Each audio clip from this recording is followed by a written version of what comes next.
موسیٰ علیہ السلام انگاروں سے کھیل رہے تھے، یہ نبی یعنی آزمائش وہاں بھی تھی ابراہیم علیہ السلام۔ اب آئیے سرکار کی زندگی میں، اس لئے کہ یہودیوں کو علم تھا کہ آخری نبی آنے والے، تو سرکار علیہ السلام کی ذات مبارکہ پہ انگلی اٹھانا طے کرنا یہ تو بعد میں رہا، یہ تو ولادت موسیٰ ہوئی اس کے بعد آزمائش۔ توجہ، ولادت ابراہیم پہ پابندی، لیکن جب میرے آقا علیہ السلام کے والد حضرت عبداللہ کو یہودی دیکھتے تو یہی سوچتے تھے کہ انہیں قتل کر دو۔ ایک بار تو حملہ بھی کیا کہ جنگل میں جب آپ نوجوان تھے اور شکار کے لیے پہنچے، اس وقت یہودیوں نے حملہ کیا تو حضرت آمینہ کے والد یعنی حضور کے نانا وہب آپ کہتے ہیں کہ میں نے دیکھا کہ کوئی آیا آسمان سے اور اس نے میرے پیر پکڑ لی، میں مدد کے لیے جا رہا ہوں، کہا مدد تجھے نہیں کرنی، میرا رب میرے محبوب کے والد کی مدد کرے گا، اور آسمان کی فوج نے انہیں بھگایا۔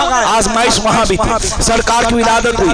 آپ جب سفر پہ گئے تو آپ کے چاچا کو یہ کہا کہ ان کو واپس لے جاؤ، یہودی کہیں قتل نہ کر دے، یعنی آزمائش ہر جگہ۔ ابراہیم خلیل اللہ کی آزمائش، موسیٰ کلیم اللہ، ماں نے آخر میں کیا موسیٰ کلیم اللہ کے ساتھ بکسے میں رکھا اور سمندر میں چھوڑ دیا، آخر فرعون کے گھر پیدا، فرعون کے گھر ہی پرورش ہوئی۔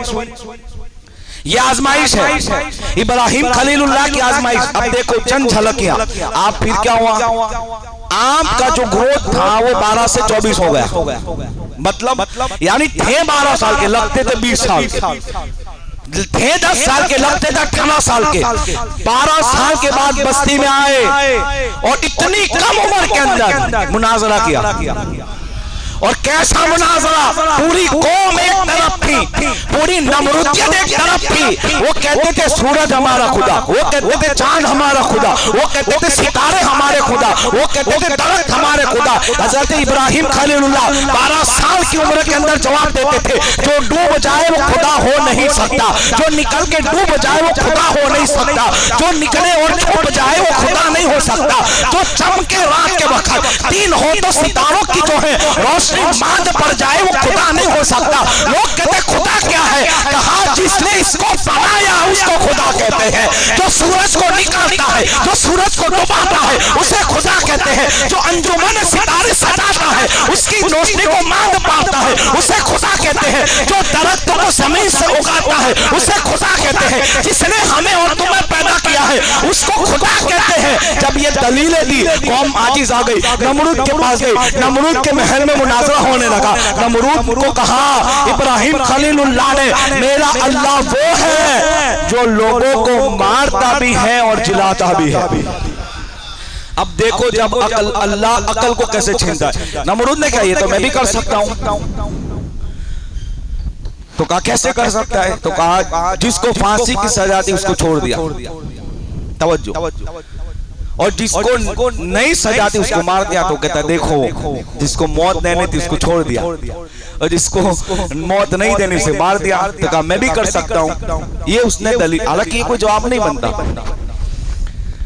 یہ کوئی جواب، مارنا جلانے سے مطلب کیا کہ مرے ہوئے آدمی کو کھڑا کر دینا۔ اور ہم نے دیکھا اللہ نے عیسیٰ علیہ روح اللہ کو دیا، وَأُحْيِي الْمَوْتَى بِإِذْنِ اللَّهِ، یہ اللہ کی اذن سے زندہ کرتا ہوں۔ پھر اور آگے بڑھو تو یہودیوں کے چیلنج کے اوپر، یہودیوں کے چیلنج پہ پورا اترنے کے لیے پھر غوث پاک بھی کہے ہو جا اللہ کے حکم سے، تو وہ بھی کھڑا ہو جاتا۔ یہ تو تیرے اندر طاقت نہیں ہے، اس لیے کہ کافروں میں نہیں ہوتی ہے طاقت، خدائی کا دعویٰ کر رہا۔ حضرت ابراہیم علیہ السلام نے اس دلیل پہ بحث نہیں کی، اس کو دوسری دلیل دی، میرا اللہ وہ ہے۔ یہ پورا مناظرہ اللہ نے 70ویں پارے میں بیان کیا۔ ابھی آیت پڑھیں گے، ترجمہ بہت وقت جائے گا، سنیں۔ کہا کہ میرا اللہ وہ ہے جو مشرق سے سورج نکالتا ہے، اگر تو خدا ہے تو مغرب سے نکال۔ ڈھیر کہاں سے نکلے؟ نکل سکتا ہے؟ نہیں نکل سکتا۔ اب اس نے جب آج جاتا تو کہا اب ان کو جلا دو، المختصر یہ تو آگے نمرود، بہت بڑی آگ۔ اس زمانے کی عورتیں منت مانتی تھی بیماری کی کہ اچھے ہوئیں گے تو آج آگ میں لکڑیاں ڈالیں گی، ایسی منت مانتی تھی. اور پھر یہ ہوا کہ اتنی دور آگ جلائی گئی تو اتنی بڑی آگ کہ پرندے بھی پرواز کرے تو جل جائے. تو کہا اب ڈالنے کون جائے گا؟ تو شیطان نے مشورہ دیا تھا کہ گلوڑ بناؤ، جس کو کہتے ہیں منجنیق. کیا کہتے ہیں؟ منجنیق. اس کو کہتے ہیں ہم گلوڑ سادی بھاشا میں، ورنہ وہ سمجھ میں نہیں آئے گا. گلوڑ بناؤ. اور سب سے پہلے گلوڑ اس نے بنوائی دنیا میں، فرسٹ ٹائم. اور کہا کہ ان میں رکھو. اب المختصر یہ کہ آپ کو ڈالا گیا، جبرائیل علیہ السلام آئے. کہا کوئی مدد کا نہیں چاہیے، کہا مدد کا نہیں چاہیے. ایک چیز بتاؤں، یہ نقطہ یہاں بھی ہے. جب سرکار معراج پہ گئے تو یہاں یہ معاملہ تھا کہ پوچھا ابراہیم خلیل اللہ کو، اور وہاں وہ معاملہ تھا بتا تیری حاجت کیا ہے. یہ ہے محبوب اور خلیل میں فرق. مقام خلت بہت بڑا مقام ہے. ابراہیم خلیل اللہ کو جو خلیل کہا گیا نا، ملک الموت کو اللہ نے بھیجا ابراہیم علیہ السلام کے پاس انسانی شکل میں. اور آپ کہنے لگے کہ دنیا میں ایک بندہ ایسا ہے، دیکھو بات کرنے کا انداز، کہ جس کو رب نے خلیل بنایا. ابراہیم علیہ السلام بے چین کہا اے فرشتے بتا وہ کون ہے، اس لیے کہ میں بھی تو اس سے ملوں کہ جس کو رب نے خلیل بنایا ہے. تو کہا کوئی اور نہیں بلکہ آپ ہی ہے جس کو رب نے خلیل بنا رہا ہے. اور مقام خلت کا ذکر رب نے قرآن میں بھی کہا، اللہ کا دوست جس کو کہا خلیل. یہ مقام حضرت ابراہیم کو ملا، کسی کو نہیں ملا، یہ آپ کو ملا. اور فرمایا ملا کیسے؟ کیا نماز سے ملا؟ کیا ریاضت سے ملا؟ کیا عبادت سے ملا؟ کیا اوراد سے ملا؟ فرمایا گیا رب نے یہ مقام آپ کو سخاوت کی بنیاد پر عطا فرمایا ہے. اور سخاوت بہت آپ نے ہمیشہ لوگوں کو دیا، کبھی ہاتھ لیا نہیں، دیا ہمیشہ. مہمانوں کے بغیر کھانا نہیں کھایا. ایک بار تو گھر میں مہمان نہیں آئے نا تو 22 کلومیٹر چلے مہمان ڈھونڈنے. کہو سبحان اللہ. 20 سے 22 کلومیٹر چلے اور ایک بڈھے کو پکڑ کے لائے. کہا چل ہاں تو میرے گھر کا مہمان ہے. مہمان کے بغیر کبھی کھایا ہی نہیں، مہمان کے بغیر کبھی کھایا نہیں. فرمایا چل تو میرے گھر کھائے گا. اب وہ تھا مشرک. آپ نے کہا کھا لیکن اللہ کا نام لے کر. تو وہ بڑک گیا نہیں میں نہیں کھاؤں گا اللہ کا نام لے کر. تو آپ کو جلا رہا ہے اس لیے کہ رب سے بڑی محبت تھی. خلیل اسی کو کہتے ہیں کہ سب سے محبت تو کرے. اور یہ بھی رب نے فرمایا کہ مقام خلت اس لیے دیا کہ ایک تو سخاوت تھی اور ایک کیا کہ آپ سب سے محبت کرتے ہیں. یہ چیز بھی تھی آپ کے اندر.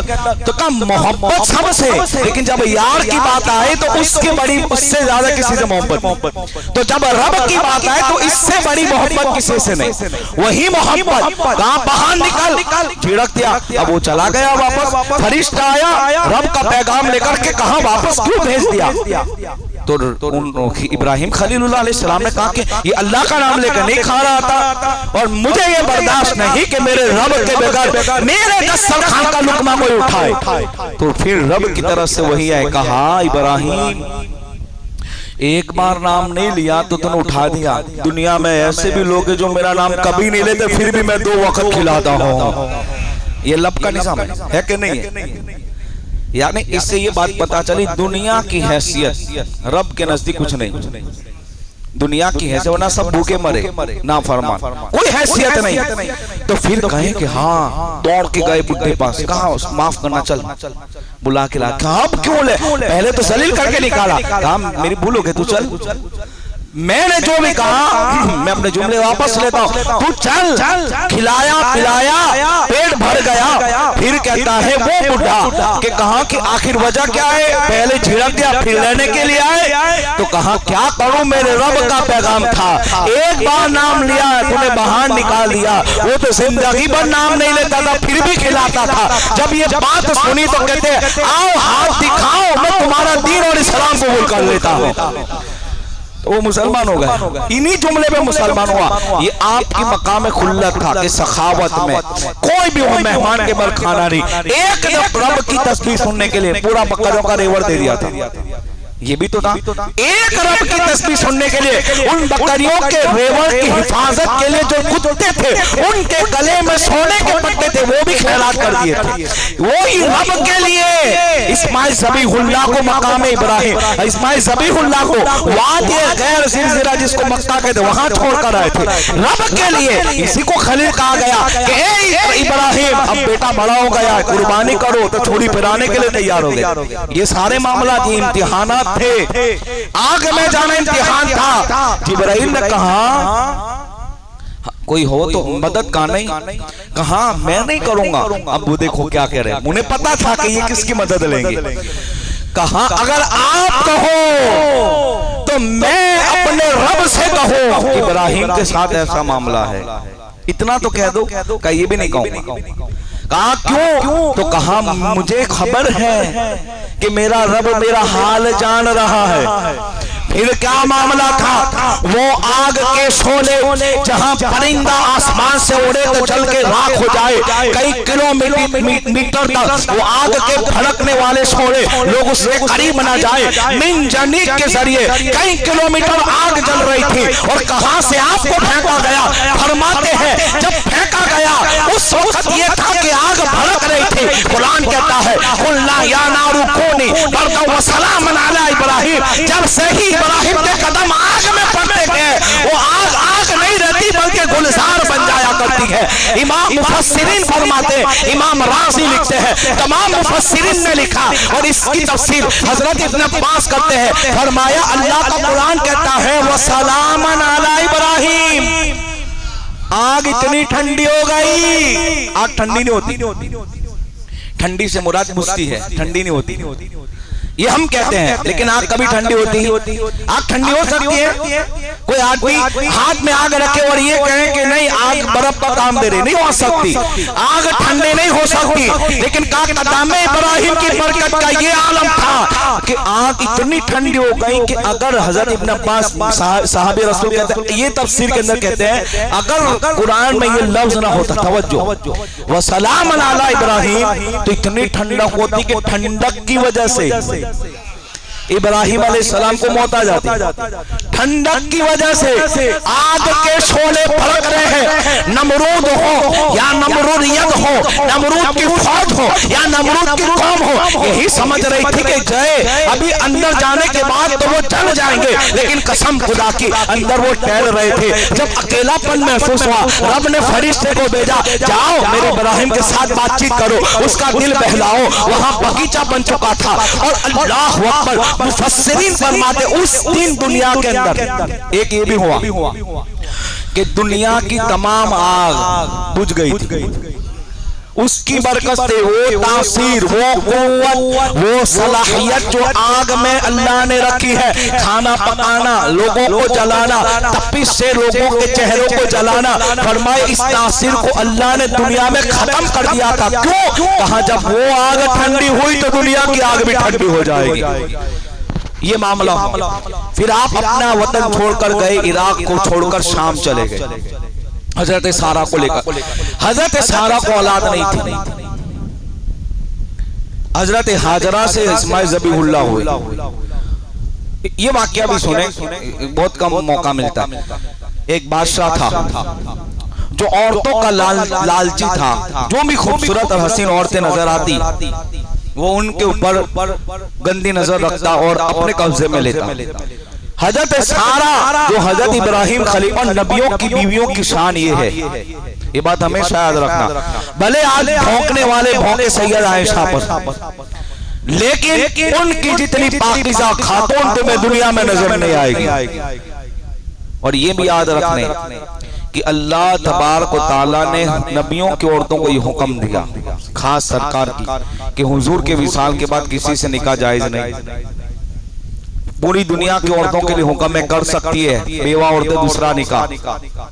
صحابیہ کی ہو کر سکتی ہے، ولی کی ہو کر سکتی ہے، لیکن نبی کی نہیں کر سکتی. نبی کی نہیں کر سکتی، پاکیزہ ہوتی ہے. حضرت سارہ بڑی خوبصورت تھی.